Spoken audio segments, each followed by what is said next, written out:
Hello everyone, आपका एक बार फिर से स्वागत है सीक्रेट जीएस के यूट्यूब चैनल पर। आज की इस वीडियो में हम पॉलिटी यानी भारतीय संविधान की एक नई प्रैक्टिस सीरीज स्टार्ट करने जा रहे हैं, जिसमें आज हम भारत के संवैधानिक विकास से संबंधित 40+ महत्वपूर्ण प्रश्नों को डिस्कस करेंगे, जो प्रत्येक एग्जाम की दृष्टि से काफ़ी महत्वपूर्ण टॉपिक है। इससे पहले हम बायोलॉजी की एक प्रैक्टिस सीरीज स्टार्ट कर चुके हैं। जिन लोगों को भी बायोलॉजी के महत्वपूर्ण प्रश्नों की प्रैक्टिस करनी है वह प्लेलिस्ट में जाकर उन वीडियोज़ को देख सकते हैं, तथा जो लोग चैनल पर नए हैं वो चैनल को सब्सक्राइब करके बेल बटन प्रेस कर लें, जिससे प्रत्येक वीडियो का नोटिफिकेशन उनको सबसे पहले मिले। तो चलिए शुरू करते हैं। आपका पहला प्रश्न है, भारत में सबसे पहले व्यापार करने कौन आए? ऑप्शंस हैं डच, पुर्तगाली, अंग्रेज या मुगल। तो इसका ऑप्शन नंबर बी सही हो जाएगा, पुर्तगाली। सन 1498 में एक पुर्तगाली वास्को डी गामा ने भारत के समुद्री रास्ते की खोज की थी। इसके बाद से ही भारत में पुर्तगालियों का आगमन स्टार्ट हो गया, तथा पुर्तगालियों के बाद भारत में डच आए, तथा डचों के बाद भारत में ईस्ट इंडिया कंपनी व्यापार की दृष्टि से आई। अगला प्रश्न है, ईस्ट इंडिया कंपनी की स्थापना कब हुई? ऑप्शंस हैं 13 अक्टूबर सन 1764 ईस्वी में, 31 दिसंबर सन 1600 में, 23 सितंबर सन 1600 में या 12 जनवरी सन 1599 ईस्वी में। का ऑप्शन नंबर बी सही हो जाएगा, 31 दिसंबर सन 1600 में। अगला प्रश्न है, किस एक्ट के तहत ईस्ट इंडिया कंपनी भारत में व्यापार करने आई? ऑप्शंस हैं 1600 ईस्वी का चार्टर्ड एक्ट, 1773 ईस्वी का रेगुलेटिंग एक्ट, 1726 ईस्वी का चार्टर्ड एक्ट या इनमें से कोई नहीं। तो इसका ऑप्शन नंबर ए सही हो जाएगा, सन 1600 ईस्वी का चार्टर्ड एक्ट। सन 1600 ईस्वी के चार्टर्ड एक्ट में क्या हुआ था कि ईस्ट इंडिया कंपनी को भारत तथा अन्य पूर्वी देशों में 15 साल तक का व्यापार करने की अनुमति मिली थी। अगला प्रश्न है, ईस्ट इंडिया कंपनी ने अपना पहला कारखाना कहाँ स्थापित किया? ऑप्शंस हैं सूरत, बंगाल, बम्बई या मद्रास। तो इसका ऑप्शन नंबर ए सही हो जाएगा, सूरत। ईस्ट इंडिया कंपनी ने अपना पहला कारखाना सूरत में सन 1613 में स्थापित किया था, सन 1613 में। अगला प्रश्न है, बंगाल का पहला गवर्नर कौन नियुक्त किया गया? ऑप्शंस हैं Elijah Impey, Robert Clive, Hector Munro या वॉरेन हेस्टिंग्स। इसका ऑप्शन नंबर बी सही हो जाएगा, रॉबर्ट क्लाइव। रॉबर्ट क्लाइव को 1757 में बंगाल का पहला गवर्नर नियुक्त किया गया था। अगला प्रश्न है, प्लासी का युद्ध कब हुआ? ऑप्शंस हैं 1764 ईस्वी में, 1757 ईस्वी में, 1726 ईस्वी में या 1861 ईस्वी में।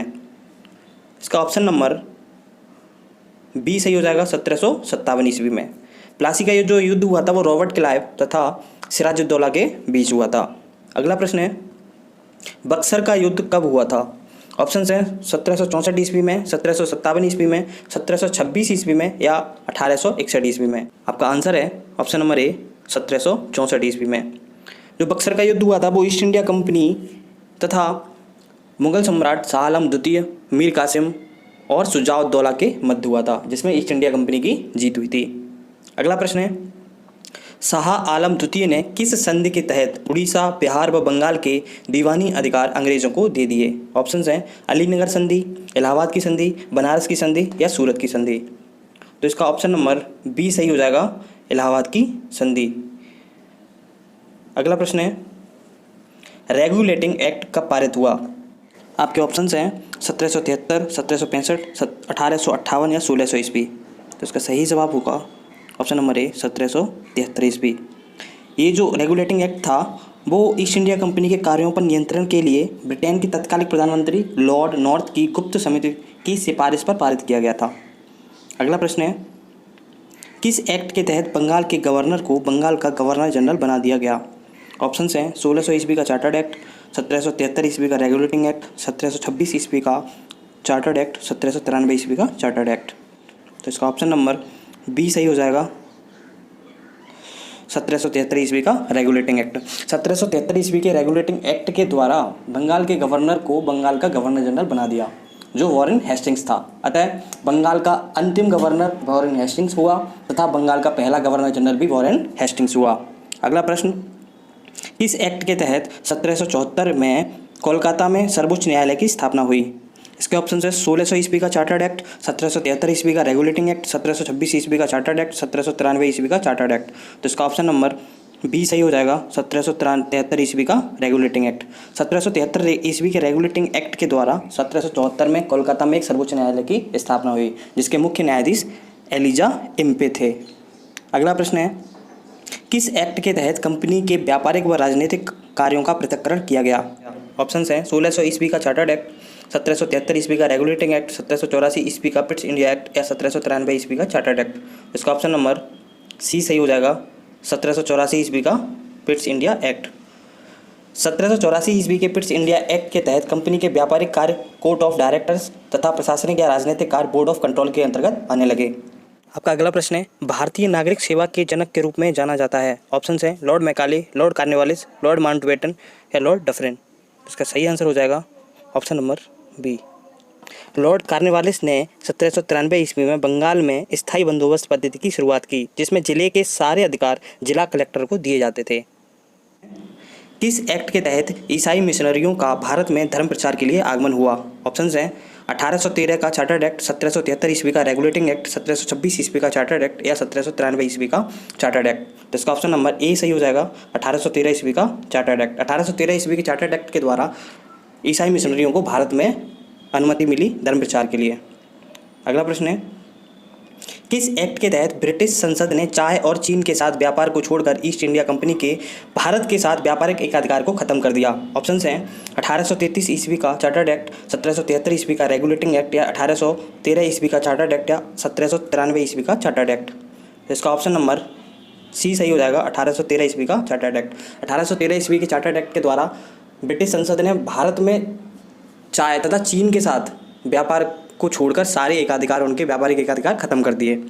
अगला प्रश्न है, किस अधिनियम ने भारत को अपने देश के प्रशासन में कुछ हिस्सा लेना संभव बनाया? ऑप्शंस हैं 1813 का चार्टर्ड एक्ट, 1773 ईस्वी का रेगुलेटिंग एक्ट, 1726 ईस्वी का चार्टर्ड एक्ट या 1833 ईस्वी का चार्टर्ड एक्ट। इसका ऑप्शन नंबर डी सही हो जाएगा, 1833 ईस्वी का चार्टर्ड एक्ट। 1833 ईस्वी के चार्टर्ड एक्ट के द्वारा भारतीयों को बिना किसी भेदभाव के कंपनी के अंतर्गत कार्य करने के लिए अनुमति मिल गई। अगला प्रश्न है, किस एक्ट के तहत ब्रिटिश संसद ने ईस्ट इंडिया कंपनी के सभी व्यापारिक एकाधिकार खत्म कर दिया? ऑप्शन है 1813 का चार्टर्ड एक्ट, 1833 ईस्वी का चार्टर्ड एक्ट, 1726 ईस्वी का चार्टर्ड एक्ट या 1793 ईस्वी का चार्टर्ड एक्ट। तो इसका ऑप्शन नंबर बी सही हो जाएगा, 1833 ईस्वी का चार्टर्ड एक्ट। इस एक्ट के तहत ब्रिटिश संसद ने कंपनी के सभी व्यापारिक एकाधिकार खत्म करके पूरी तरह से राजनीतिक अधिकार प्रदान कर दिए। अगला प्रश्न है, किस एक्ट के तहत बंगाल के गवर्नर जनरल को भारत का गवर्नर जनरल बना दिया गया?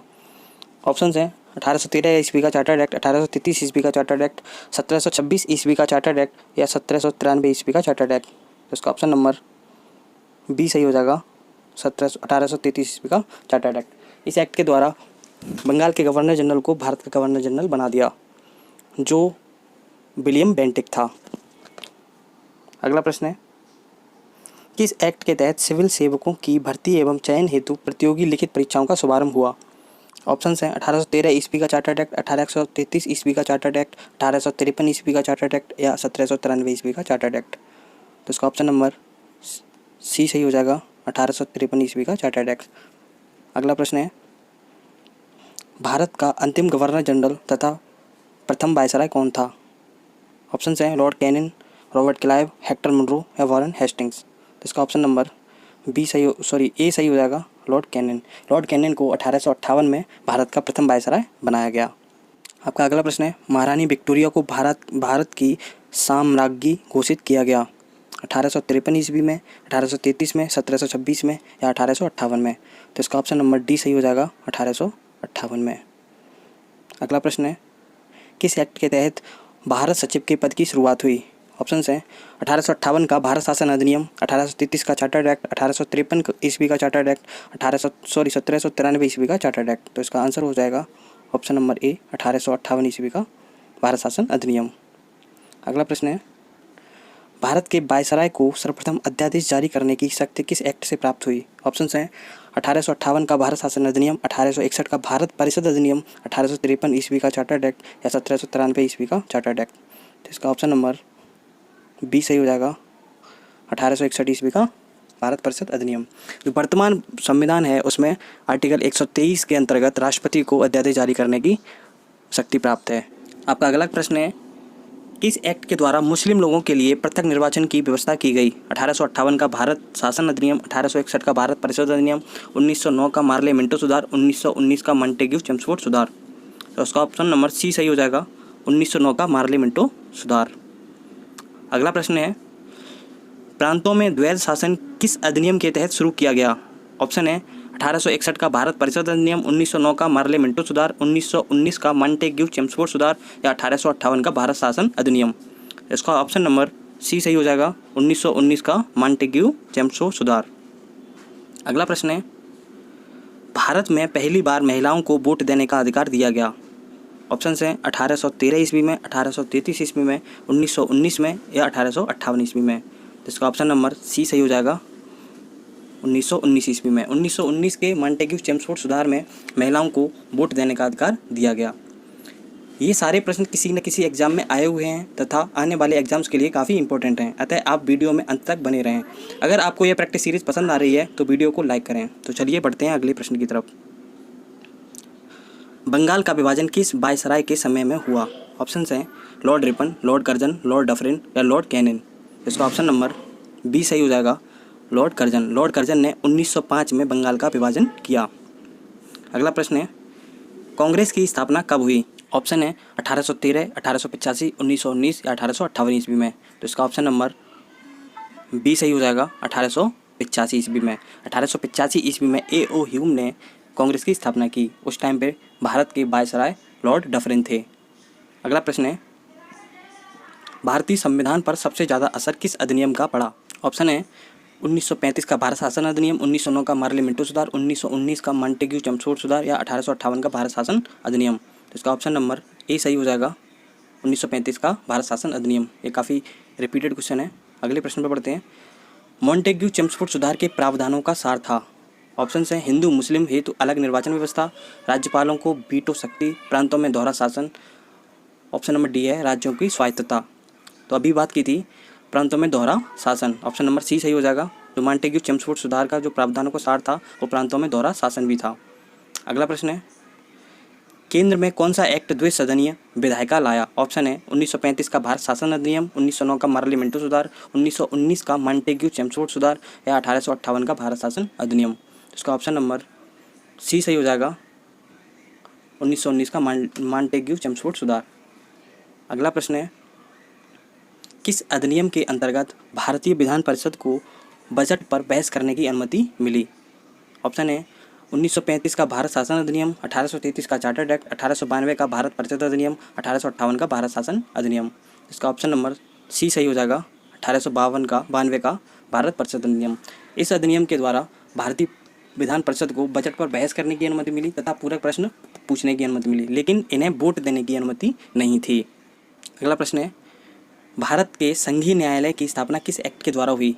ऑप्शन हैं 1935 का भारत शासन अधिनियम, 1909 का मार्ले मिंटो सुधार, 1919 का मॉन्टेग्यू चेम्सफोर्ड सुधार या 1858 का भारत शासन अधिनियम।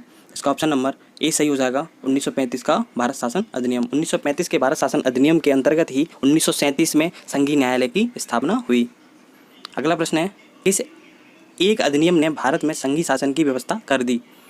ऑप्शन है 1858 का भारत शासन अधिनियम, 1909 का मार्ले मिंटो सुधार, 1919 का मॉन्टेग्यू चेम्सफोर्ड सुधार या 1935 का भारत शासन अधिनियम। इसका ऑप्शन नंबर डी सही हो जाएगा, 1935 का भारत शासन अधिनियम। अगला प्रश्न है, किस अधिनियम के द्वारा म्यांमार यानी बर्मा भारत से अलग हुआ? ऑप्शन है 1909 का मार्ले मिंटो सुधार, 1935 का भारत शासन अधिनियम, 1919 का मॉन्टेग्यू चेम्सफोर्ड सुधार या 1858 का भारत शासन अधिनियम। तो इसका आंसर हो जाएगा ऑप्शन नंबर बी, 1935 का भारत शासन अधिनियम। 1935 के भारत शासन अधिनियम के द्वारा 1937 में बर्मा जो आज म्यांमार है वो भारत से अलग हुआ था। अगला प्रश्न है, भारतीय संविधान में केंद्र व राज्यों के बीच शक्ति बंटवारा इनमें से किस उल्लेखित योजना पर आधारित है? ऑप्शन हैं 1833 का चार्टर्ड एक्ट, 1935 का भारत शासन अधिनियम, 1919 का मॉन्टेग्यू चेम्सफोर्ड सुधार, 1858 का भारत शासन अधिनियम। इसका ऑप्शन नंबर बी सही हो जाएगा, भारत शासन अधिनियम, 1935 का भारत शासन अधिनियम। अगला प्रश्न है, सांप्रदायिक निर्वाचन प्रणाली को सिखों व ईसाइयों पर किस एक्ट के तहत लागू किया गया? इसके ऑप्शंस हैं 1833 का चार्टर्ड एक्ट, 1919 का मॉन्टेग्यू चेम्सफोर्ड सुधार, 1858 का भारत शासन अधिनियम या 1909 का मार्ले मिंटो सुधार। तो इसका आंसर हो जाएगा 1919 का मॉन्टेग्यू चेम्सफोर्ड सुधार। जो सांप्रदायिक निर्वाचन प्रणाली की शुरुआत हुई थी वो 1909 में की गई थी, जो मुसलमानों के लिए अलग निर्वाचन प्रणाली थी, लेकिन 1919 में सिखों व ईसाइयों के लिए भी अलग निर्वाचन प्रणाली लागू कर दी गई। अगला प्रश्न है, साइमन कमीशन कब भारत आया? ऑप्शंस हैं 1927 ईस्वी में, 1928 में, 1935 में या 1909 में। इसका सही आंसर हो जाएगा 1928 में। जो साइमन कमीशन का गठन हुआ था वो 1927 में हुआ था, लेकिन जब जो भारत में आया था वो 1928 ईस्वी में आया था। अगला प्रश्न है, नेहरू रिपोर्ट कब प्रस्तुत की गई? इसके ऑप्शंस हैं 1927 ईस्वी में, 1928 में, 1935 में या 1909 में। तो इसका आंसर हो जाएगा 1928 ईस्वी में। मोतीलाल नेहरू ने 1928 ईस्वी में नेहरू रिपोर्ट प्रस्तुत की, जिसे भारतीय संविधान का ब्लूप्रिंट भी कहा जाता है। अगला प्रश्न है, साइमन कमीशन का प्रमुख उद्देश्य क्या था? ऑप्शंस हैं संविधान सभा का गठन, मॉन्टेग्यू चेम्सफोर्ड सुधार की जांच, व्यापारिक गतिविधियों को बढ़ावा देना, भारतीयों को आज़ादी देना। तो इसका ऑप्शन नंबर बी सही हो जाएगा, मॉन्टेग्यू चेम्सफोर्ड सुधार की जांच करना। साइमन कमीशन का गठन 1919 के मॉन्टेग्यू चेम्सफोर्ड सुधार की जांच करना था, जिसमें 7 सदस्य थे।